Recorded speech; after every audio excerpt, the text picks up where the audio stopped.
Classificação indicativa. Livre para todos os públicos.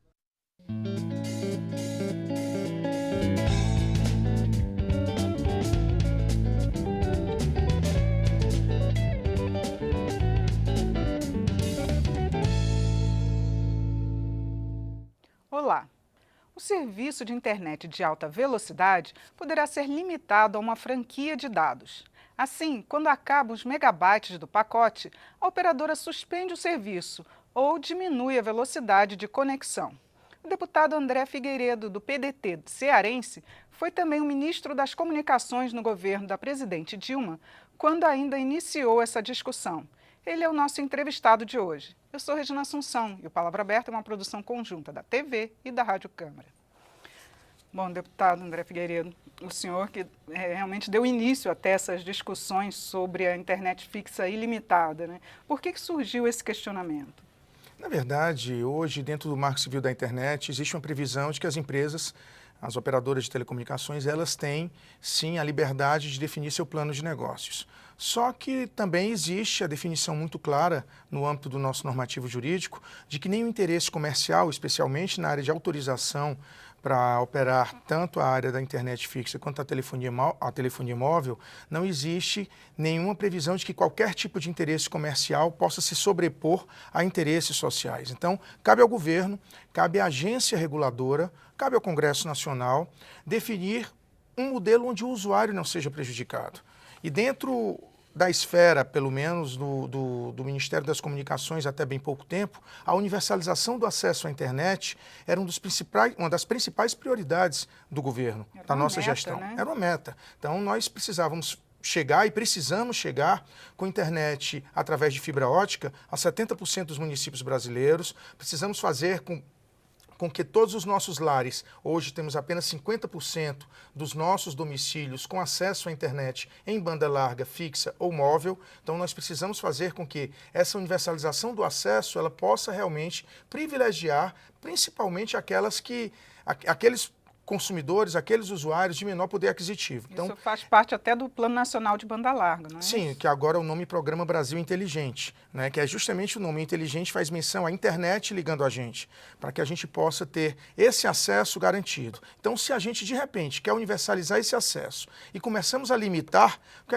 é que vai acontecer? Necessariamente você prejudica um dos principais instrumentos que a internet pode propiciar, que é da igualdade de acesso ao conhecimento. Hoje, uma criança, seja ela de uma cidade, de um local mais remoto, ou de uma cidade e de um bairro de uma classe rica, das grandes regiões do Sul e Sudeste, se você dá uma velocidade rápida de internet, você iguala o acesso ao conhecimento porque as fontes são a mesma.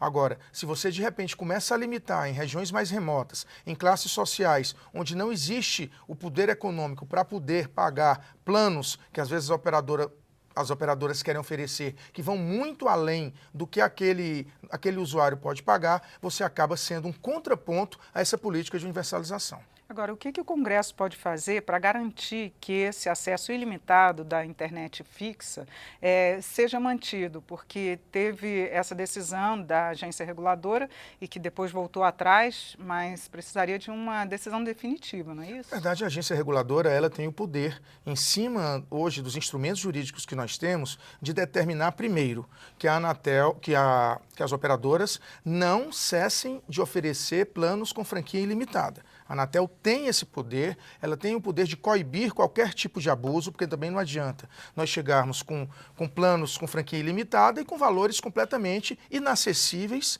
para a maioria das pessoas. Então, nós precisamos coibir abusos e garantir planos com franquias ilimitadas. Hoje, nós não podemos de forma alguma dizer a maioria dos usuários não consome todo o seu plano de franquia. Sim, mas qual é o parâmetro que nós temos isso? Nós sabemos que existe uma camada da população, que são chamados heavy users, que não chega a 3%. Então, esses certamente precisariam ter um plano onde eles não utilizam aquilo dali para lazer ou para instrumento de acesso ao conhecimento, mas tem uma utilização comercial. Então, em cima disso daí, é justificável que haja uma pactuação entre a operadora e aquele heavy user, mas que a gente não possa de forma alguma prejudicar o usuário, seja ele uma pequena empresa, seja ele aquele que tem na sua casa, no seu domicílio, a internet como instrumento de lazer ou como instrumento de complementação de um processo de educação. Então nós temos que ter todos esses componentes e fazer, primeiro, o Congresso cabe sim, cabe regular. Nós temos aí a necessidade de fazermos um novo marco regulatório das telecomunicações. O atual, que está vigente, é de 1997, e que previa a universalização da telefonia fixa. Ou seja, as obrigações era que levássemos telefones públicos para localidades com acima de 100 habitantes. Então, isso foi atingido rapidamente no início do século XXI, né, nós conseguimos atingir essa universalização. O que nós precisamos agora é universalizar a banda larga, ou seja, uma internet rápida, e para isso precisamos sim fazer com que mecanismos possam ser levados às operadoras de telecomunicações para que, de repente, a gente não veja, em detrimento da busca incessante do lucro, a gente acabe prejudicando esse instrumento que é extremamente democrático de acesso ao conhecimento. Agora, não caberia a Anatel, como agência reguladora, coibir mais essas infrações, já que muitos dos usuários, eles pagam por um valor do serviço e recebem muito menos, né? Então, como que, quando as pessoas ligam para a Anatel e fazem um registro e o processo é sempre prolongado, né? Não teria como o Congresso insistir ou regulamentar para que as agências reguladoras realmente coibissem essas infrações? É uma necessidade. Na verdade, a agência reguladora, todas elas foram criadas no sentido de proteger o usuário, proteger as relações econômicas no seu setor, mas, claro, sempre com foco no usuário. Então, hoje, nós não temos dúvida de dizer que a Anatel carece de braços, né? Nós precisamos de um corpo técnico mais ampliado, que está lá extremamente qualificado, mas infelizmente é uma realidade que a gente teve que se deparar. Precisamos ter mais investimento na Anatel. Se os recursos que deveriam ser direcionados à Anatel através do Fistel fossem totalmente alocados, certamente ela teria mais condições de fiscalizar e de prestar um melhor serviço para a população brasileira. Felizmente, boa parte dos recursos do Fistel, por conta dessa nossa política econômica, que continuamente contingencia os fundos constitucionais em busca do superávit primário, acaba gerando um prejuízo à fiscalização. Então, cabe aqui o Congresso Nacional, sim, buscar dentro desse novo marco regulatório a mudança do FUST, que é o Fundo de Universalização dos Serviços de Telefonia Fixa, para que nós possamos ter esse fundo voltado para a banda larga, precisa ter uma mudança legal para isso, e ao mesmo tempo fazer uma cobrança muito séria em relação à aplicação orçamentária para que o Fistel não seja contingenciado e, consequentemente, possa ser utilizado para melhorar as condições da Anatel. Já tem alguma proposta aqui na casa? Existem propostas sendo tramitadas. Nós estávamos, inclusive, com o modelo de uma ação que pode vir por decreto presidencial. Precisa saber se o atual governo, mesmo que interino, tem essa vontade política. Talvez não tenha, mas nós vamos precisar sim, através do Congresso Nacional, construir um modelo que verdadeiramente democratize o acesso à internet. E a conversa do Congresso com as teles, pode haver uma conversa direta, chamar aqui para explicar, porque elas vivem anunciando que vão limitar, e como é que pode o Congresso realmente ir direto à fonte, né?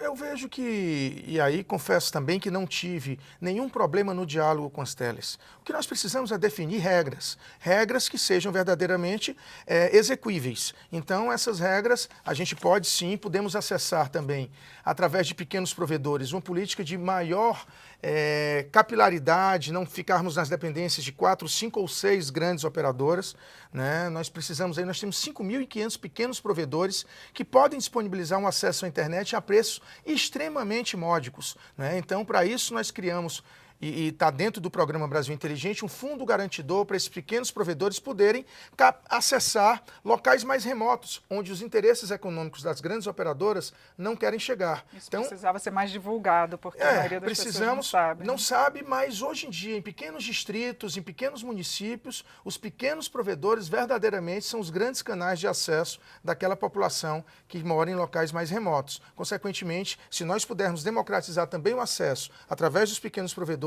eu tenho certeza que a universalização do acesso à internet será uma garantia para o Brasil. Deputado, muito obrigado por seus esclarecimentos aqui no programa. Eu que agradeço, Gina.